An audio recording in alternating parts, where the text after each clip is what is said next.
Shalom, bien-aimés de Dieu, que Adonai vous bénisse de partout où vous êtes en train de suivre votre bien-aimé Marcus Excellence. Nous sommes là aujourd'hui pour découvrir ensemble avec vous une chose très importante. Est-ce qu'un chrétien peut faire le sport? L'exercice corporel est important pour nous? Est-ce que c'est vraiment important? Voilà, à travers cette mission, j'ai eu à penser à ce que nous puissions réfléchir ensemble. Est-ce que j'ai réalisé pour vous quelque chose de très bon qui va vous aider votre physique, aider votre vie quotidienne. Ce sont des conseils concernant la vie physique. Les conseils qui vont toucher votre physique pour être en forme et en bonne santé. Alors, avant de commenter et avant de vous proposer cet élément, il y a un verset qui nous dit dans 1 Timothée 4, verset 8. 1 Timothée 4, verset 8 nous dit « Exerce-toi à la piété, car l'exercice corporel est utile à peu de choses. » L'exercice corporel est utile à peu de choses. C'est ça, ce qui m'intéresse. L'exercice corporel est utile à peu de choses. Exerce-toi à la piété. Bien sûr, la piété est tout pour nous. Mais la Bible n'exclut pas l'exercice corporel. C'est-à-dire, on doit aussi entretenir notre corps. On doit aussi prendre soin de notre corps. Parce que si nous sommes tombés aujourd'hui, tout est parti. Voilà pourquoi, avant de donner quelques conseils, je vous laisse d'abord suivre cet élément. Si vous nous avez suivis pour la première fois, je vous conseillerais de vous abonner et d'aimer, de laisser votre aime, de partager si cela est possible, de ne pas oublier d'activer la cloche de notification. Alors, suivant tout cet élément, on va se retrouver tout juste après. Merci. Bienvenue à tous. Je suis ravi de vous accueillir dans cette nouvelle aventure vers une vie plus saine et épanouie. Aujourd'hui, nous allons découvrir 10 conseils essentiels pour améliorer votre santé. Ces astuces sont simples mais incroyablement efficaces. Ces recommandations vous offriront une vision plus complète pour vivre une vie plus saine et équilibrée. Vous verrez comment de petits ajustements peuvent avoir un grand impact. On parle souvent de changements drastiques, mais la vérité, c'est que les petites actions quotidiennes peuvent faire une énorme différence à long terme. Chaque petit pas compte. Restez avec moi jusqu'à la fin, car je vais partager avec vous une astuce bonus qui pourrait tout changer pour vous. Vous ne voudrez pas manquer ça. Alors, prêt à prendre le contrôle de votre bien-être? Allons-y. Ensemble, nous allons transformer votre quotidien.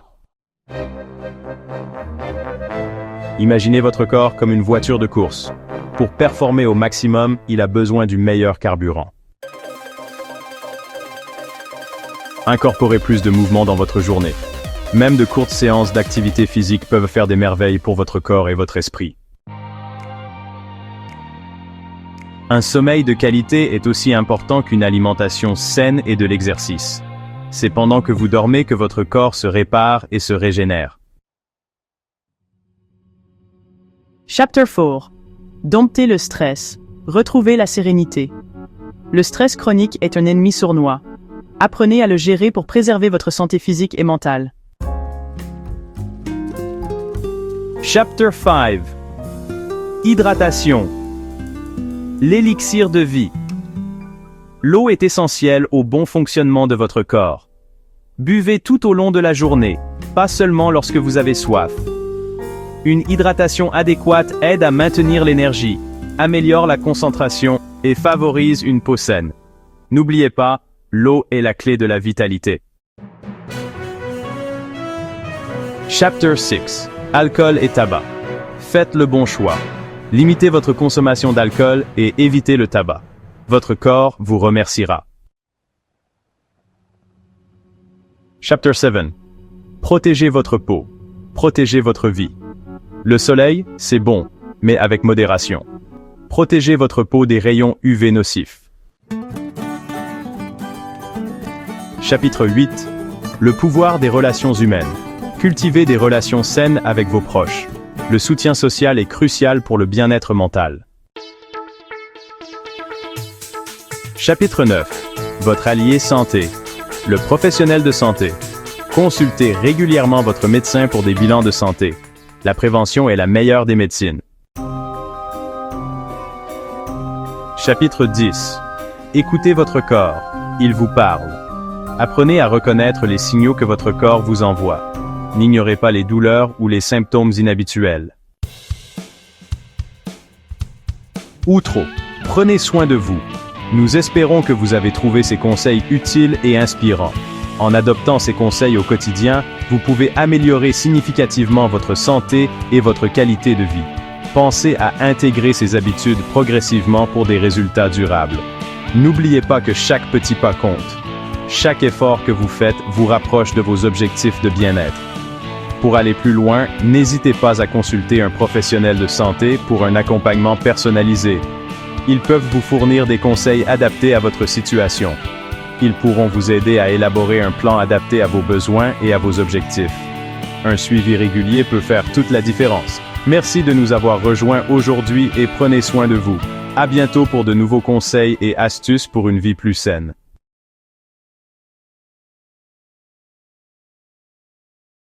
Voilà, bien-aimés dans le Seigneur, je pense que vous avez aimé cet élément. Et si c'est vraiment important, quand vous avez suivi, en tout cas, ne zappez pas. Partagez à vos proches, partagez à vos amis, partagez à tout le monde pour que cela puisse aider tout le monde à prendre soin de son corps. Le Seigneur, notre Dieu, lorsqu'il est venu sur la terre, il avait une mission de sauver l'homme qui était perdu dans le péché. Non seulement de sauver l'homme d'un aspect spirituel, mais il a aussi utilisé l'aspect physique. Si tu lis dans Matthieu 4, verset 28, la Bible nous dit que Christ guérissait les malades. Il rendrait libres les opprimés, tous qui étaient malades, tous ceux-là qui souffraient. Lorsqu'ils racontent Christ, s'ils avaient la foi, ils étaient tous guéris.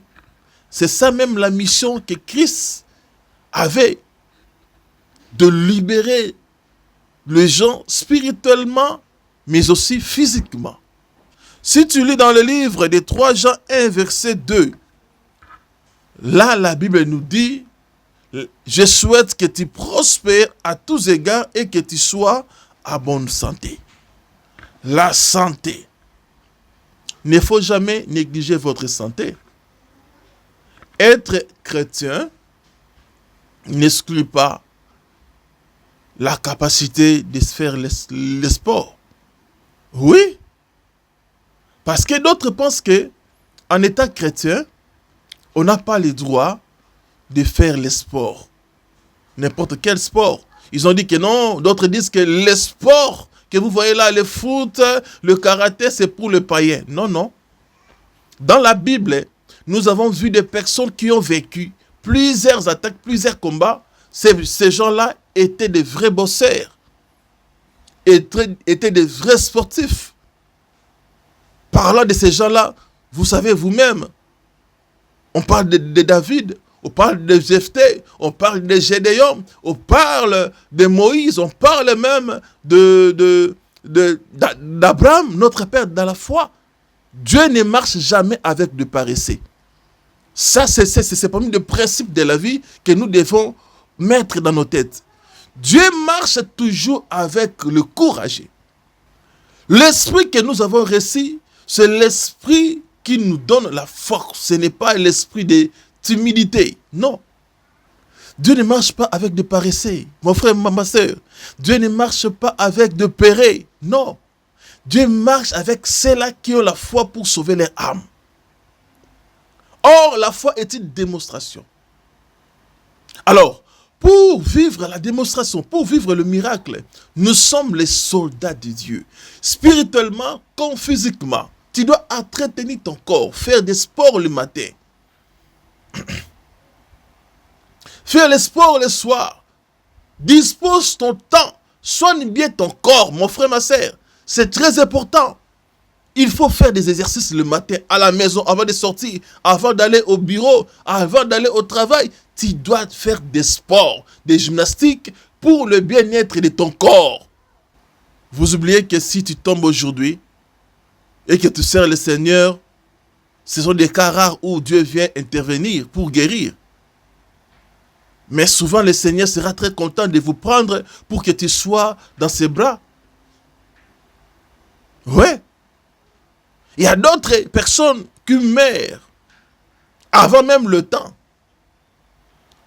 Parce qu'ils ont négligé la santé. Ils sont tombés malades et capables même de servir le Seigneur. Voilà, à travers cette vidéo, je voudrais que chacun de nous puisse prendre conscience de son corps. Aller même faire des recherches, demander aux spécialistes de nos corps qui sont aussi des médecins. Ils vont vous le dire que c'est vraiment important de faire des exercices corporels. Ça nous donne la force, ça rétablit certains éléments dans nos corps, ça régénère certains éléments dans nos corps. Donc, c'est vraiment important. Si nous prenons soin des autres, si nous prenons soin de notre état spirituel, si nous prenons soin de nos habits, de nos biens, on doit aussi prendre soin de nos corps, l'entretenir. Vous allez voir quelqu'un qui dépense beaucoup d'argent pour entretenir sa voiture, pour entretenir sa maison, pour entretenir le bien qui est dans sa maison, mais il s'oublie lui-même. Il néglige son propre corps, il néglige ses enfants, il néglige sa famille. D'abord, je vous dis que c'est vraiment, c'est même un péché. Même la Bible dit que celui qui ne prend pas soin de sa maison est plus qu'un infidèle. Prendre soin de sa maison, c'est-à-dire d'être éveillé sur tout le monde, sur tout ce qui se passe dans ta maison. Alors, c'était un très bon moment que nous avons voulu passer dans cette première émission de l'année 2025. Si vous avez aimé, n'hésitez pas de partager, de liker, de commenter, de laisser votre point de vue. Ça nous fera énormément plaisir. Que le Seigneur, le Dieu Tout-Puissant, puisse vous bénir abondamment. À la prochaine.